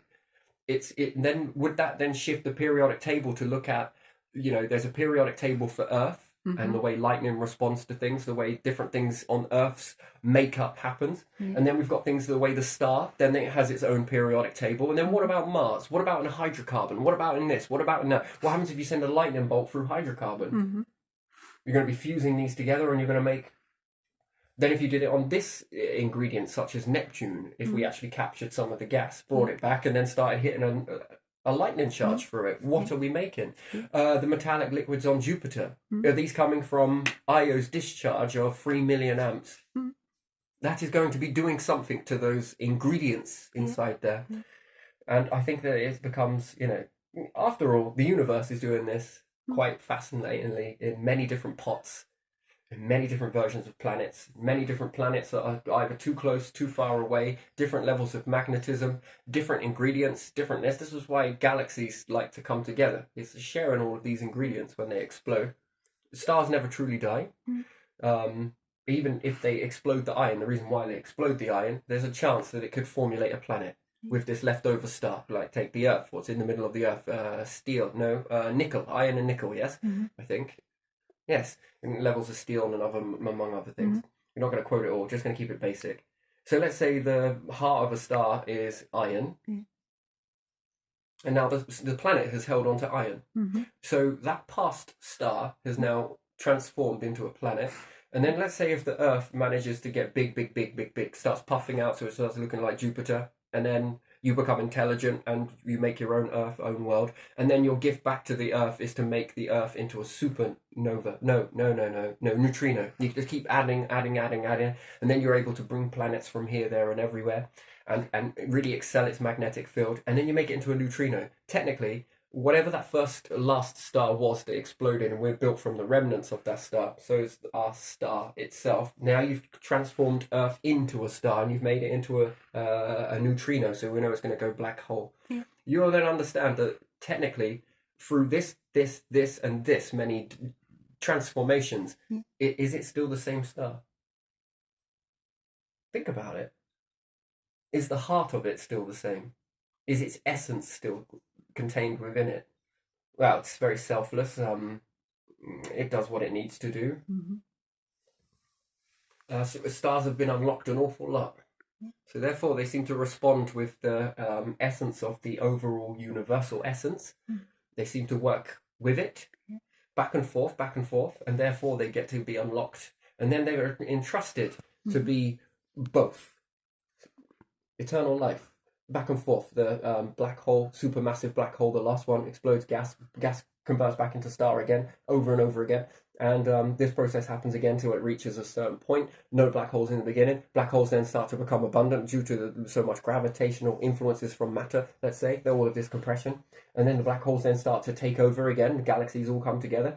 Then you're left with a final supermassive black hole. And then it happens again and again and again and again. You know, there seems to be an awful lot of trust here for this. They've already entered into eternal living, into that cycle. But again, it's trust, isn't it? They don't seem to step out of that wax and waning. Not saying that that's all of the universal entirety of that intelligence. It's all about intelligence at the end of the day. Intelligence is the most beautiful thing, I think, that's what separates us from animals, I think, and anything else that's out there. It is the intelligence, the rawest form of intelligence, and just to keep applying this intelligence. And also our ability to think, have deep thought, to look out around and be able to think critically. And I think that it's taken all of these questions and asking the what if. And I was reading something today that had come up on my feed that it said a water engine. Technically, that is hydrogen, isn't it? Your waste fuel is water. I think you can keep on converting this hydrocarbon encased. Not really sure. How many times could you do it over? We were talking about this the other day, that you put in plus is fuel into a generator. Yeah. Start it up, and the exhaust pipe is the minus. If you can collect that minus, and you can convert that into another fuel, you've just converted the minus into plus. When we was understanding about electricity, that to send power through the plus and to receive it through the minus. If I put an electrical device on an electrical device that sends power into the plus to the minus, and what comes out as the minus, and I put the plus here on that minus feed, and I take the minus out and continue it on the minus feed, I can run through one appliance and then run through another appliance, even though I'm working on the minus. I can also do this in the plus as well, which is very strange to me, that I don't need to put it on plus or minus. I can just put it on the minus becomes the plus. That's very strange to me. I find that on the waste fuel, if you want to call it that, and it takes two minuses to make a plus. Especially if you take in an amplifier. Is it called an amplifier? Where it takes in the minus and then creates the plus. Takes in two of those. Gets very hot in the process to do so. If you put some of those in between the object that's coming out as minus amplifier and then into the next device, you can work on the minus. And the minus becomes the plus. It works better when you understand this with light. It's a very weird process. I find that fascinates me. It really fascinates me that with that you can do that. You can convert the minus into plus. Yeah. And then you can power more objects, let's say. And that's fascinating. I find that very fascinating. I like that. You know, it's basically what we're doing in another way with generators and fuel. We are taking a plus being the fuel, we're converting it into minus and then pumping it out into the atmosphere. Whereas electricity is a little bit the same, but yet they've cashed in off of the minus that goes back to the grid, hence why it needs to go back to the grid. If it was truly wasteful, it would just be put into a stake in the ground and then run through as the earth and then out into the ground. But they don't waste that. That comes back, and then those minuses, I guess, you can convert into pluses again, resend. That's why it's alternating current. Interesting. So DC is direct current, isn't it? It just goes one way.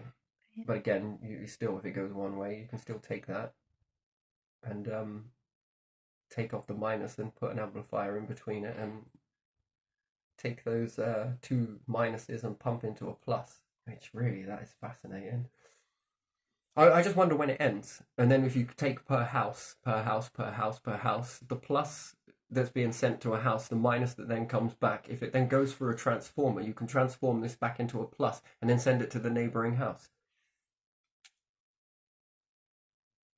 Think about it. So therefore, the first person that takes the energy and sends back a few is made the bill half for somebody else and then someone else. Eventually it trickles out, but therefore you need less and less power off the grid if you have more and more of these amplifiers in between it. That practically lowers your energy bill consumption as a nation quite a lot. That's weird, isn't it? That's kind of strange experience. But yeah, so taking minus and plus and minus, that's a very strange thing. Plus and minus is a bit like the atom. It's also a bit like the star, plus, and minus is the black hole. Plus and minus. Then you have magnetism of plus and minus, which you would look at as north and south, but again, plus minus. So yeah, I understand that you can tap into the magnetosphere, but it poses a very big problem to you when you rely on your magnetic field, and you can also confuse and destabilize the whole of Earth, which could kill the whole of humanity. It's a very weird thing, isn't it? Some things should just be left alone, but each to their own. Those types of things I would leave well and truly alone on the magnetic field. I wouldn't play around with that too much. Well, hey, don't take my word for it, but you'll later regret that. And then if you tap into the stars, this energy is being generated for a reason. It's not because of coincidence why this energy is being created. No, it's being created for a reason. And you will find this out when you start to tap into it. And then when something doesn't work properly, well, that's your extinction party. You welcomed it. So as much as I like what Tesla did, that one thing, but I think he was pissed off. Pissed off an intelligent person, and I think he was a little pissed about that. I don't know. Some people that are really intelligent, whether it is even songwriters, they have their work stolen from them. They never cash in off of their own art, their own intelligence, their own. And yeah, I feel some people that have been through that sort of situation, and anybody else that's going through that situation, I really feel you. And I think that the world needs to do something about this intellectual theft.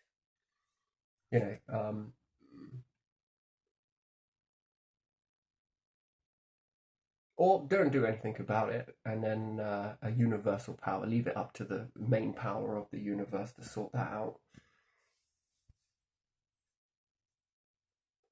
Yeah, well, apparently they set up loads of churches and everything and do everything in the name of God, right? Just not intellectual theft then. Because the universe sent that through an individual and they transformed that into something, art, creative, that intelligence. They sat down and thought with themselves and then expressed this, and it's there in vision, their creative spark. It's theirs to push out, not anybody else's. And stealing that, big and bad. That is terrible. Actually, you don't feel it yet, but one day you will. So yeah, I can see probably why you would be into some sort of I wouldn't have someone like that exist personally. If I made the rules, I wouldn't have someone like that exist,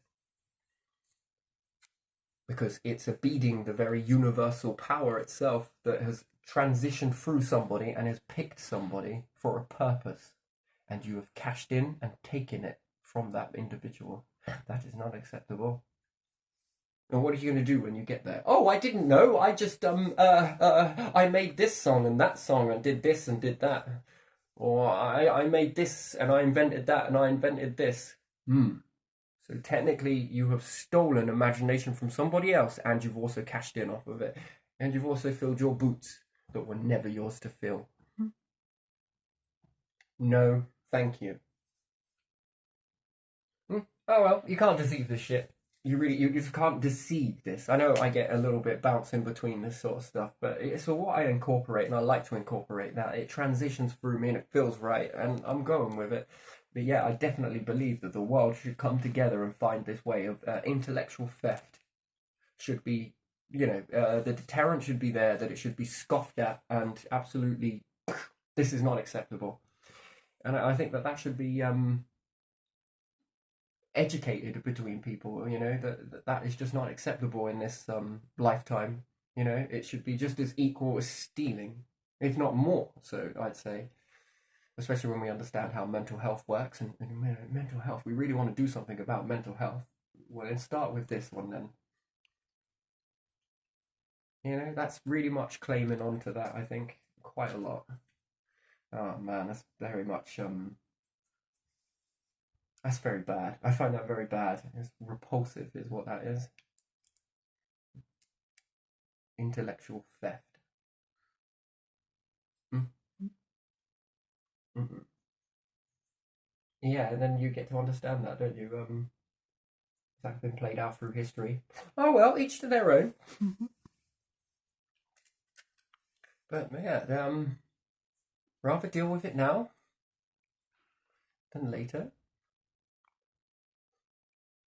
As if you believe such things, but shh.